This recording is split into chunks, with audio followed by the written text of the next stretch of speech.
आओ देखो,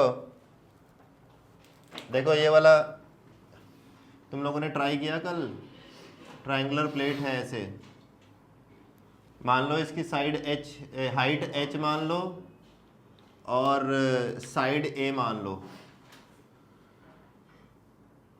ठीक है, और इसकी एक्सिस ऑफ रोटेशन ये है, ये वाली, इस तरीके से रोटेट हो रहा है ये ऐसे, ठीक है। जल्दी से निकाल के बताओ, 1 मिनट दे रहा हूँ सिर्फ। देखो सबसे पहले क्या निकाल लें, सिग्मा निकाल लें, ठीक है। इसका मान लो मास, टोटल मास कितना है, m है, तो m अपॉन में half of base into height, तो ये कितना हो जाएगा 2m अपॉन में a इंटू एच, ठीक है। हमारे पास सिग्मा आ गया, सॉरी सिग्मा आ चुका है हमारे पास, ठीक। उसके बाद क्या निकाल लें, सबसे पहले तो स्ट्रिप डिफाइन करें इसके अंदर इस तरीके से, डिस्टेंस ऊपर से लूँ नीचे से लूँ, ऊपर से ले लेते हैं, चलो आसान होगा। ये y मान लिया और इसको टोटल मान लिया x, ठीक है।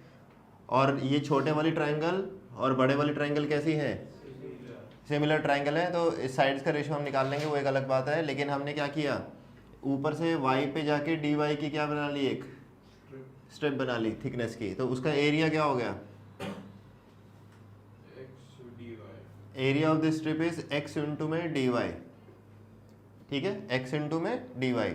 अब इसका डीएम मास कितना हो जाएगा, डीएम मास हो जाएगा सिग्मा इंटू में x इंटू में dy, that is 2m upon में a into h into x into d y, ठीक है। यहाँ पे x और x भी वेरिएबल है और y भी क्या है, वेरिएबल है, तो एक ही पैरामीटर में लेके आओ इसको, तो ये क्या हो जाएगा, y by H is equal to X by A, तो x इज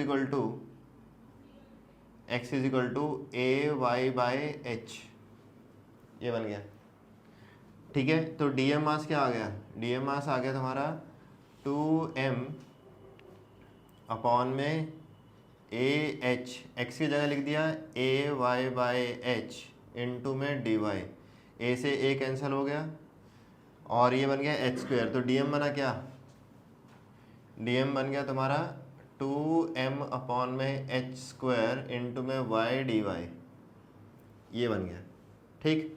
अब इसका डी आई लिखो, डी आई किसके अबाउट निकालना है हमें, इस ए के अबाउट निकालना है, ठीक है। उसका उस रॉड से डिस्टेंस है कितना, h minus y, h minus y, तो बेसिकली वो क्या लिखा जाएगा, dm इंटू में h माइनस वाई का होल स्क्वायर, ये लिखा जाएगा ना, ठीक है। अब इसको सॉल्व करो, इसको इंटीग्रेट करते हैं, 0 से h, mr स्क्वायर होता है ना, तो dm इंटू में h माइनस वाई का होल स्क्वायर, ठीक है। बस अब इसकी वैल्यू डाल लो यहाँ पे, देखो dm है तुम्हारा 2m अपॉन में एच स्क्वायर इंटू में y टाइम्स डी वाई, इसको सॉल्व करोगे तो ये बनेगा h square plus y square minus 2hy, ठीक है। इसको देखो आंसर क्या आ रहा है, ये 2m अपॉन में एच स्क्वायर तो बाहर आ गया, तो ये जब अंदर मल्टीप्लाई हुआ इसका इंटीग्रेशन होगा तो ये बनेगा एच स्क्वायर इंटू में वाई स्क्वायर बाय 2 प्लस यहाँ पे बनेगा वाई क्यूब, उसका इंटीग्रेशन क्या हो जाएगा, वाई की 4/4, ये जब अंदर मल्टीप्लाई होगा माइनस 2 टाइम्स एच, ये होगा y square that is y cube by 3 और इसकी लिमिट 0 से h, ये बन गया 2m अपॉन में एच स्क्वायर, लिमिट पुट करोगे तो ये बन जाएगा h की पावर 4 अपॉन में 2 प्लस h की पावर 4/4 माइनस 2 टाइम्स h की पावर 4/3, इसका एलसीएम क्या आ गया 12, ठीक है। एलसीएम आया 12, तो ये हो गया 6 टाइम्स, ये हो गया 3 टाइम्स और ये हो गया 8 टाइम्स, 9 और 9 माइनस 8 इज़ 1, तो ये कितना बन गया फिर ओवरऑल आके, i is equal to 2m into में h की पावर 4 अपॉन में 12 इंटू में यहाँ पे h स्क्वायर, ये 2 पावर कट गई है 6 हो गया, तो i कितना आ गया mh square by 6, mh square by 6, next लिखो परपेंडिकुलर एक्सिस थ्योरम। ठीक है, सबसे पहली इंपॉर्टेंट चीज़ लिख लेना इसको, सबसे पहली इसको स्टार करके लिख लेना कि this theorem is applicable only on 2D objects. जो प्लेनर ऑब्जेक्ट्स होते हैं उन्हीं के ऊपर लगती है, 3D ऑब्जेक्ट्स के ऊपर नहीं लगती है, पहली चीज़। ठीक है, और यहाँ पे थोड़ा सा स्पेस छोड़ देना ताकि तुम इंपॉर्टेंट पॉइंट पहले ही लिख सको। ठीक है, 4-5 लाइनें छोड़ के ही इसका आगे स्टार्ट करना। ठीक, अब देखो समझने के लिए, वैसे तो फॉर्मूला ही इंपॉर्टेंट है इसका, देखो समझने के लिए जस्ट टू अंडरस्टैंड। मान लो कोई भी एक लैमिना है 2D, ठीक, उसका मान लो कहीं किसी एक पॉइंट पे हम मान रहे हैं DM मास है। ठीक है, और ये क्या है हमारी axis, let's say this is x axis और ये वाई एक्सिस। इसका यहाँ से डिस्टेंस और इसका यहाँ से डिस्टेंस कितना कितना होगा, ये डिस्टेंस कितना होगा x और ये डिस्टेंस कितना होगा y, ये y डिस्टेंस और ये x डिस्टेंस ऐसे। ठीक है, और ये है 0। अब देखो अगर मेरे को इस एक्सिस के अबाउट इसका मोमेंट ऑफ इनर्शिया अगर मेरे को निकालना हो, ठीक है, इस एक्सिस के अबाउट मोमेंट ऑफ इनर्शिया अगर मेरे को निकालना है तो आई एक्स कैसे लिखा जाएगा, dm इंटू में वाई स्क्वायर, dm इंटू में वाई स्क्वायर। और अगर मेरे को इस एक्सिस के अबाउट लगाना हो तो इस एक्सिस के अबाउट, तो वो आई वाई क्या हो जाएगा, dm इंटू में एक्स स्क्वायर, dm इंटू में एक्स स्क्वायर। अब मतलब ओवरऑल अगर तेरे को निकालना हो तो इंटीग्रेट भी कर रहा होगा। ठीक है, अब अगर तेरे को z एक्सिस, देखो ये एक एक्सिस और ये दूसरी एक्सिस, ये एक दूसरे के ऊपर क्या कर रही है, 90 डिग्री पे कट कर रही है यहाँ पे। ठीक है, x और y। अब ये थ्योरम मेरे को क्या कहती है कि ये जो हमने मोमेंट ऑफ इनर्शिया निकाला है, एक x एक्सिस के अलोंग और एक y एक्सिस के अलोंग, ठीक है, ये थ्योरम मुझे ये कहेगी कि अगर इन दोनों का मेरे को मोमेंट ऑफ इनर्शिया पता हो तो मैं थर्ड एक्सिस के अबाउट जो है मोमेंट ऑफ इनर्शिया निकाल सकता हूँ। ठीक है, वो देखो कैसे, अगर सिंपल वर्ड्स में अगर मैं तेरे से ये पूछूं कि अगर मान लो यहाँ पे z एक्सिस भी होती तो उसका तो मोमेंट ऑफ इनर्शिया लिखता कैसे, dm इंटू में इसका यहाँ से डिस्टेंस, ठीक है, और वो डिस्टेंस क्या है बेसिकली अंडर रूट में x square plus y square, under root में x square plus y square. तो उसको लिखते हैं हम ऐसे, अंडर रूट में x square plus y square का होल स्क्वायर। तो बेसिकली आई जेड जो होता वो होता है इंटीग्रल ऑफ dm इंटू में x square plus y square. इसको अंदर अगर मैं मल्टीप्लाई कर दूं तो ये आई जेड क्या बन जाएगा, integral of dm x square plus integral of dm into में वाई स्क्वायर। अब ये dm एक्स स्क्वायर और dm वाई स्क्वायर ये क्या है, I z is equal to ये क्या था, x के साथ क्या था y और इसके साथ क्या था x। तो बेसिकली जो थर्ड जो एक्सिस बनेगी जो कि परपेंडिकुलर होगी किसके, x और y के, वो क्या होगी, उन दोनों का सम होगी बेसिकली। ठीक है, तो ये I z is equal to I y plus I x. ठीक है, अब इसको ऐसे ना याद करके, इसको बेटर होता है ऐसे याद करना कि मान लो कोई भी एक ऑब्जेक्ट है, ठीक है, उसमें तुम्हारे कोई भी दो एक्सिस है, ठीक, इसको I1 मान लो और इसको क्या मान लो I2। I1 I2 क्या होने चाहिए, एक दूसरे के परपेंडिकुलर होने चाहिए, पहली कंडीशन। ठीक है, I1 I2 should be perpendicular to each other, दोनों क्या होने चाहिए, परपेंडिकुलर होने चाहिए। लिखो यहाँ पे सेकंड पॉइंट में लिख लेना कि I1, इसको याद कैसे रखना है, IX IY IZ से याद ना रख के इसको 1 2 3 से याद रखेंगे। I1 और I2 दो एक्सिस हैं जो क्या है, एक दूसरे से हमेशा कैसे रहने चाहिए, परपेंडिकुलर। अगर ऐसा है तो हमेशा एक I3 बनेगा जो कि इन दोनों के परपेंडिकुलर होगा और उसकी वैल्यू क्या होगी, I3 is equal to I1 plus I2, I3 is equal to I1 plus I2। तीसरी इंपॉर्टेंट चीज कि जो I1 I2 है परपेंडिकुलर तो होने चाहिए और इस ऑब्जेक्ट के सेम प्लेन में होने चाहिए। इनका क्या होना चाहिए, प्लेन भी कैसा होना चाहिए, सेम, एक ही प्लेन में होने चाहिए तीनों के तीनों। ऑब्जेक्ट प्लस I1 और I2 जो भी ये है, ठीक है, ये क्या होने चाहिए, सारे के सारे सेम प्लेन में होने चाहिए। I1 I2 I3 sorry I1 I2 and object should be on same plane. उसके बाद एक और लास्ट इंपॉर्टेंट लिख लेना इसके अंदर, ये जो I1 और I2 का इंटरसेक्शन जो है, ये जो I1 और I2 का जो इंटरसेक्शन है वो ये जो थर्ड है इसके परपेंडिकुलर होना चाहिए। मतलब ये जो परपेंडिकुलर एक्सिस बन रही है ना इनके, देखो I3 क्या है, I1 और I2 के क्या हो गए परपेंडिकुलर। ये जो परपेंडिकुलर एक्सिस है ये इस इंटरसेक्शन में से पास होनी चाहिए। मतलब ये इन दोनों के क्या होना चाहिए, ऑब्वियसली कहने का मतलब ये है कि इंटरसेक्शन जो है वो कैसा होना चाहिए, perpendicular to the I3। Parallel axis theorem,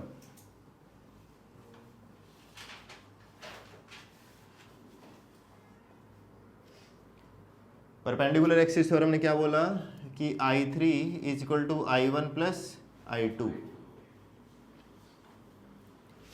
अब पैरेलल एक्सिस थ्योरम की अगर हम बात करें, इसका डायरेक्टली फॉर्मूला याद करेंगे, इसकी डेरिवेशन में जाने की जरूरत नहीं है। वो ये कहता है कि अगर जैसे मान लो कोई भी ऑब्जेक्ट है और ये 3D ऑब्जेक्ट के ऊपर भी काम करता है। कैसे काम करता है ये, 3D ऑब्जेक्ट के ऊपर भी काम करता है।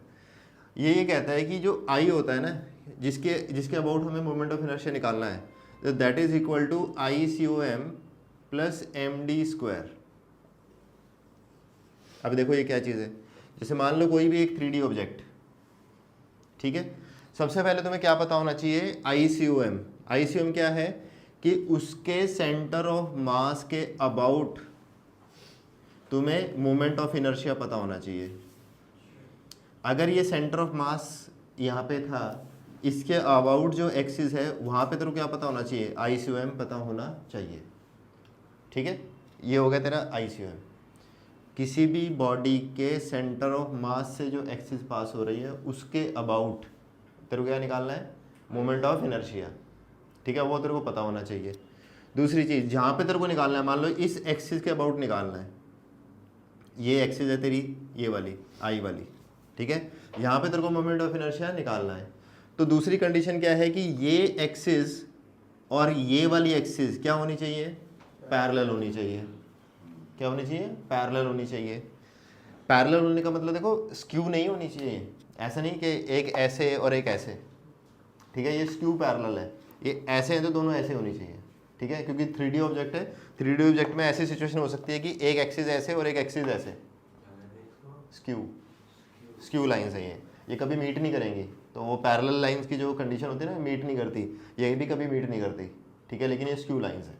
ठीक है, तो ये हमेशा ऐसे या फिर ऐसे या फिर ऐसे होनी चाहिए, पैरेलल होनी चाहिए। ठीक, तो ये पैरेलल होनी चाहिए। और क्या कहते हैं, सेंटर ऑफ मास के अबाउट जो है तुम्हें क्या पता होना चाहिए, मोमेंट ऑफ इनर्शिया पता होना चाहिए।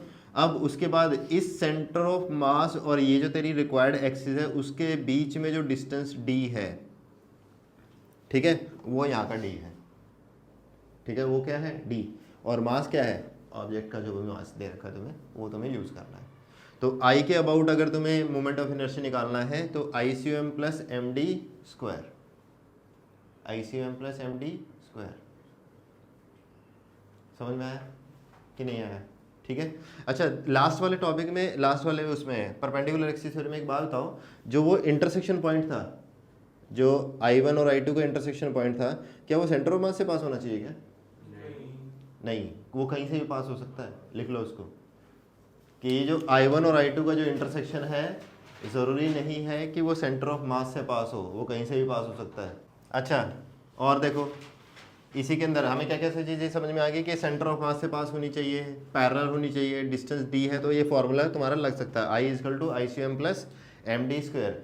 अच्छा एक चीज़ बताओ, क्या ये वाली जो एक्सिस है वो ऑब्जेक्ट के अंदर से पास होनी चाहिए या बाहर से भी हो सकती है? बाहर से भी हो सकती है। बाहर से भी हो सकती है।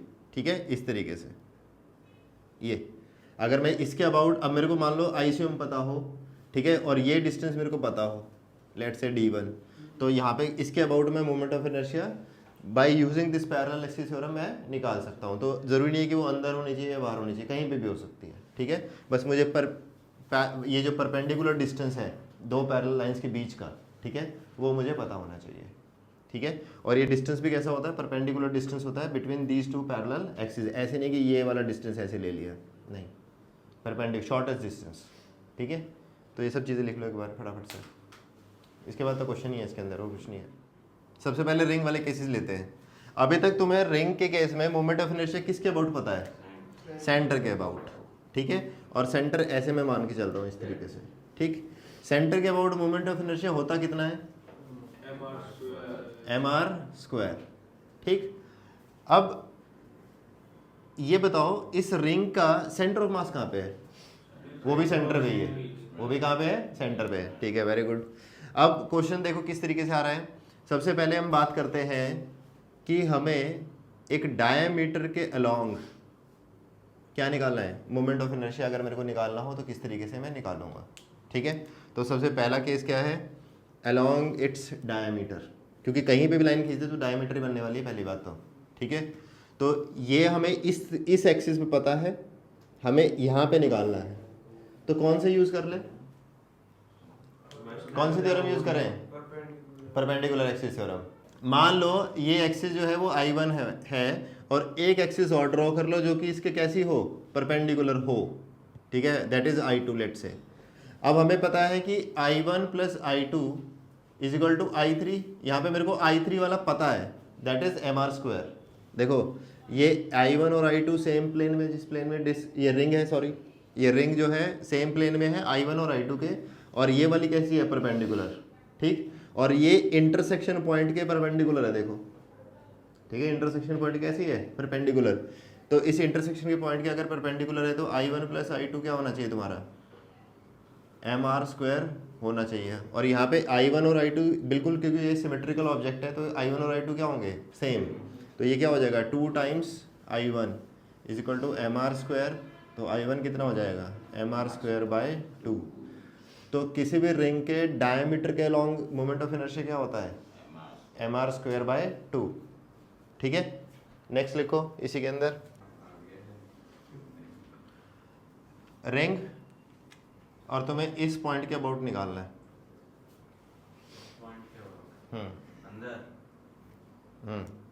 क्रॉस का मतलब अंदर की तरफ।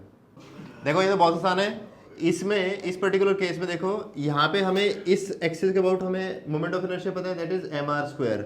ये डिस्टेंस कितना है? r। ठीक है, अगर ये डिस्टेंस r यहाँ पे हमें पता है तो इसमें कौन सी वो लग जाएगी? Theorem, parallel axis theorem. तो I इज इक्वल टू, और इसका सेंटर ऑफ मास भी कौन सा है? यहीं पे। तो सेंटर ऑफ मास के अबाउट जो moment of inertia that is mr², और ये डिस्टेंस d जो है वो r के बराबर है, तो md² मतलब mr²। तो I इज इक्वल टू कितना आ गया? 2mr²। ठीक है, इस पॉइंट के अबाउट इज 2mr²। अब तीसरा क्वेश्चन, ऐसी एक्सिस के अबाउट बताओ। ये ऐसे घूमेगी, कितना आ गया? 3/2 mr²। देखो अब ये कैसे निकालें? अभी हमने पिछले केस में निकाला था कि डायमीटर के लॉन्ग कितना होता है? mr²/2। इसका डिस्टेंस r है, तो इस एक्सिस के अबाउट कौन सी थ्योरम लग जाएगी? Parallel axis theorem. अब देखो ध्यान देना, इस क्योंकि ये बिल्कुल सिमेट्रिकल है, इसका सेंटर ऑफ मास तो अभी भी सेंटर पे ही है। इस बार जो एक्सिस गुजर रही है सेंटर ऑफ मास से, ये इस प्लेन में गुजर रही है। ठीक है, तो mr²/2 प्लस mr², ये मान लो पहले वाला I1 था, ये I2 मान लो, ये I1 I2 वो वाले I1 I2 नहीं है, ये कंफ्यूज हो जाओगे, रहने दो, ऐसे रहने दो। I' मान लो। ठीक है, I' इज इक्वल टू कितना हो जाएगा? ये 3/2 mr²। ठीक है, ये चीज़ समझ में आई। एक और देखो फोर्थ केस इसके अंदर,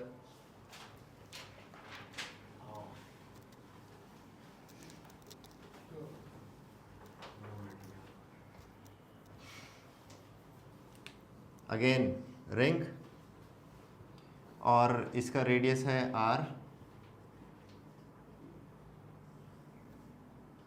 इस एक्सिस के अबाउट, इस एक्सिस के अबाउट मोमेंट ऑफ इनर्शिया। आओ देखो अगर तुम ध्यान दो, इस एक्सिस के अबाउट तुम्हें पता है विच इज mr²/2। अच्छा, ये डिस्टेंस कोई बता सकता है कि कितना है? r/√2। Very good. ठीक है, अब हमें परपेंडिकुलर डिस्टेंस भी पता है, और जो सेंटर ऑफ मास के अलोंग जो एक्सिस जा रही है उसका मोमेंट ऑफ इनर्शिया भी पता है। तो हम I जो निकालेंगे वो क्या निकालेंगे? mr²/2 that is ICOM plus md² that is m r square by two plus m r square by two, तो I is equal to m r square. This is your answer, simple. ठीक है, तो इस तरीके से ring के बहुत सारे केसेस हो सकते हैं, तो तुम्हें ध्यान देना है कि कौन सी एक्सिस पे तुम्हें कौन सी थ्योरम लगानी है उस पर्टिकुलर मोमेंट ऑफ इनर्शिया को निकालने के लिए। ठीक है, नेक्स्ट लिखो डिस्क। पहला केस, ध्यान रखना सारे डिस्क के केसेस हैं, ये मैं बना रहा हूँ, तुम खुद से करो।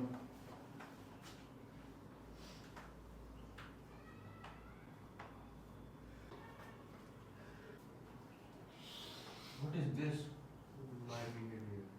इनका सबका रेडियस आर है, डिस्क है ये, सबका रेडियस आर है और मास एम है। इसका सेंटर के अबाउट मोमेंट ऑफ इनर्शिया क्या होता है डिस्क का? M r square by two. ये और ये पैरेलल एक्सिस हो जाएंगी, तो यहाँ पे पैरेलल एक्सिस हो रहा है और इसका सेंटर ऑफ मास भी कहाँ पे है? सेंटर पे है। तो इसका m r square by two plus m r square, तो कितना हो जाएगा ये? 3/2 एम आर स्क्वायर। इस एक्सिस के about is 3/2 m r square. ये हो गया। अच्छा, उसके बाद यहाँ पे हमें पता है इस एक्सिस पे m r square by two. अब ये कौन सी एक्सिस हो गई? Perpendicular axis. तो एक और मान के करेंगे तो ये क्या बन जाएगा? 2 times I is equal to m r square by two, that is I is equal to क्या आ जाएगा? M r square by 4। तो इस एक्सिस के about m r square by 4। ठीक है, जो भी डिस्क है उसके ये एक ही प्लेन में जो डायमीटर बन रहे हैं उसके डायमीटर के about m r square by 4। अब इसके अबाउट देखो यहाँ पे अभी अभी हमने निकाल लिया कि ये एम आर स्क्वायर बाय 4 है, डिस्टेंस कितना है? ये आर है। तो ये बन जाएगा पैरेलल एक्सिस थ्योरम से m r square by 4 plus m r square, that is 5/4 m r square. 5/4 m r square. ये भी बहुत आसान है। इस डायमीटर के अलोंग कितना है? एम आर स्क्वायर बाय 4, तो ये पैरेलल एक्सिस थ्योरम से बन जाएगा m r square by 4 plus m d square. D कितना है यहाँ पे? आर बाय 2, तो m r square by 4 again, तो ये कितना हो जाएगा? M r square by 2, m r square by 2। ठीक है, तो ये डिस्क के केस होगा। ठीक है, आया समझ में? ठीक है, नेक्स्ट देखो, हाफ रिंग। हाफ रिंग बताओ इसके अबाउट। और इसकी रेडियस आर है, इसकी रेडियस आर है, तो कितना हो गया? 3/2 m r square. Very good. Ring है ना? रिंग है ये, उसमें एम आर स्क्वायर नहीं होगा? 2 एम आर स्क्वायर। हाँ, कौन सी लगाई तुमने एक्सिस थ्योरम? इसके अबाउट हमें पता है एम आर स्क्वायर। इसके अबाउट एम आर स्क्वायर, तो यहाँ पे कितनी हो गई? Very good. अब सारा पागल हो गए हो क्या? एक नॉर्मल साधारण चौमू बच्चा क्या करेगा?